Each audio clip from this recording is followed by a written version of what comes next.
Aujourd'hui, nous allons étudier la validation de données sur Excel. L'objectif de la validation de données est de limiter la saisie dans certaines cellules, en termes de contenu ou de format. Par exemple, limiter la saisie à des nombres entiers ou au contenu d'une liste. Nous avons ici un tableau de vente du premier trimestre 2020 et je souhaite limiter les saisies dans certaines cellules. Et je vais utiliser pour ça la validation de données. Dans un premier temps, je veux limiter la saisie dans la colonne B à des dates comprises entre le 1er janvier et 31 mars. Je sélectionne donc ma zone qui va de B4 à B17. Dans l'onglet Données et dans le groupe de commandes Outils de données, je choisis le bouton Validation des données. Vous voyez qu'en standard, tout est autorisé. Je déroule la liste et moi je vais choisir un format date. Je vais lui indiquer qu'elle sera comprise entre le 1er janvier 2020 et le 31 mars 2020. Je peux associer un message de saisie de façon à informer la personne qui va rentrer les données de ce que l'on attend d'elle. Donc, par exemple, ici, je vais lui dire date du premier trimestre.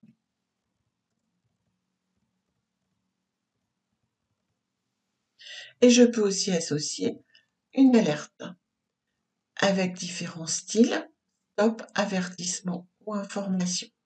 Si je choisis le style stop, nous ne pourrons rentrer aucune valeur qui ne corresponde pas aux validations de données. Je valide avec le bouton OK. Maintenant, si je teste en B4 par exemple, que je lui demande d'entrer la date du 5 avril 2020, quand je valide, j'ai un message d'erreur qui me demande de réessayer puisque ma valeur ne correspond pas aux restrictions de validation de données pour la cellule. Une date au mois de mars 2020. Pour ma colonne produit, je voudrais limiter la saisie à une liste de produits existante. Cette liste se trouve en colonne I. Je vais donc, comme tout à l'heure, sélectionner ma plage de cellules de C4 à C17. Dans l'onglet Données qui reste ouvert, je choisis toujours Validation de données. Et cette fois-ci, dans ma liste déroulante, je vais choisir Liste.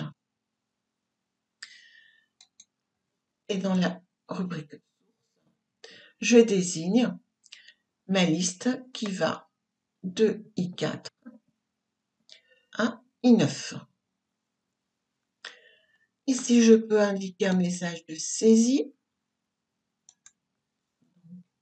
Produit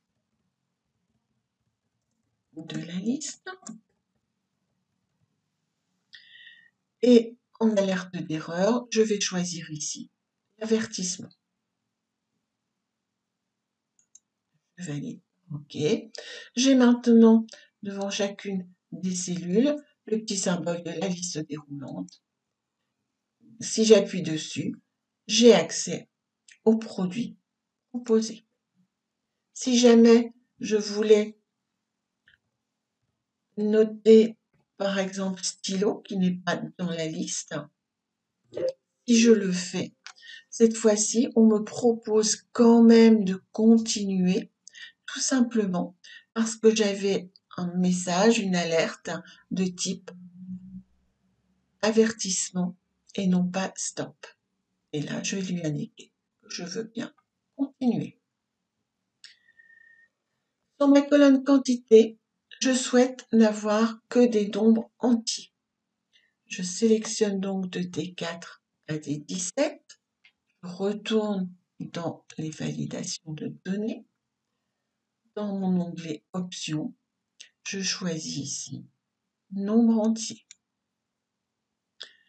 Et je vais choisir des nombres entiers compris entre 0 et 1 million par exemple, puisque je suis obligée de lui indiquer un minimum et un maximum. En message de saisie, je lui indique nombre entier.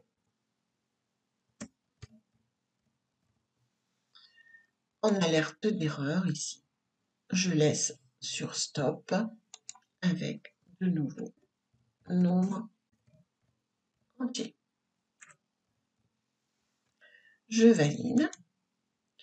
Si maintenant j'essaie de rentrer un nombre qui n'est pas entier, par exemple 50,50, eh bien, j'ai un message d'erreur avec ici le titre que je lui avais indiqué et je ne peux pas aller au-delà puisque j'avais un message d'erreur de type stop. Je réessaye et je mets 50.